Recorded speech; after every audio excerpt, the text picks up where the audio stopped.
At home, since the government launched the baby bonus scheme in 2001, it has disbursed more than $2.3 billion in benefits. So why are Singaporeans not having enough children? Our reporter finds out. The Chinese consider the year of the dragon an auspicious year to have children. Noticeably, there were more births in Singapore between January and November last year compared to the same period the year before. Nearly 39,000 babies were born in the first 11 months of 2012, and it looks like the numbers will exceed the preceding year. Still, Singapore's total fertility rate remains at a low 1.2. Various measures have been introduced in an attempt to raise the TFR, like cash gifts which have been given to over 310,000 children since it was introduced in 2001. More than 240,000 children have also opened the Child Development Account, a savings account for children up to 12 years of age, which enjoys dollar-for-dollar matching from the government. The money can be used to pay for childcare centre fees or early intervention programs, among other things. The government is expected to announce enhancements to the baby bonus under its marriage and parenthood package.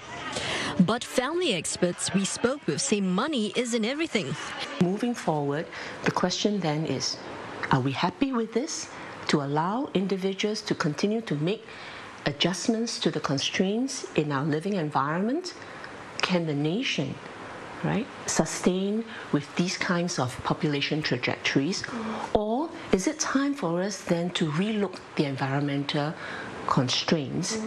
Environmental constraints include long working hours, a competitive education system, the availability of accessible childcare, and generally Singaporeans' expectations. We lead two hectic lifestyles.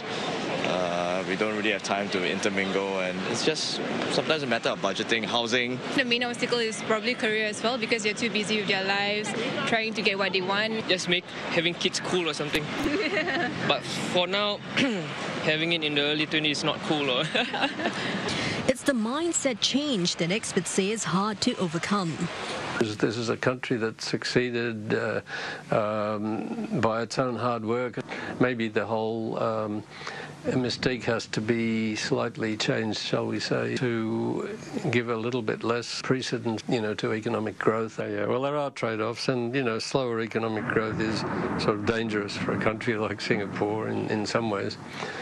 But rapid economic growth that's going to lead to, significant population decline is also, not something that's desirable. The government has set the target of raising the total fertility rate from the current 1.2 to 1.4 and even 1.5, a target which experts say is possible given the right mix of policies, but it's still way below the replacement rate of 2.1. And given that reality, experts say the only way to make up for the shortfall is through immigration.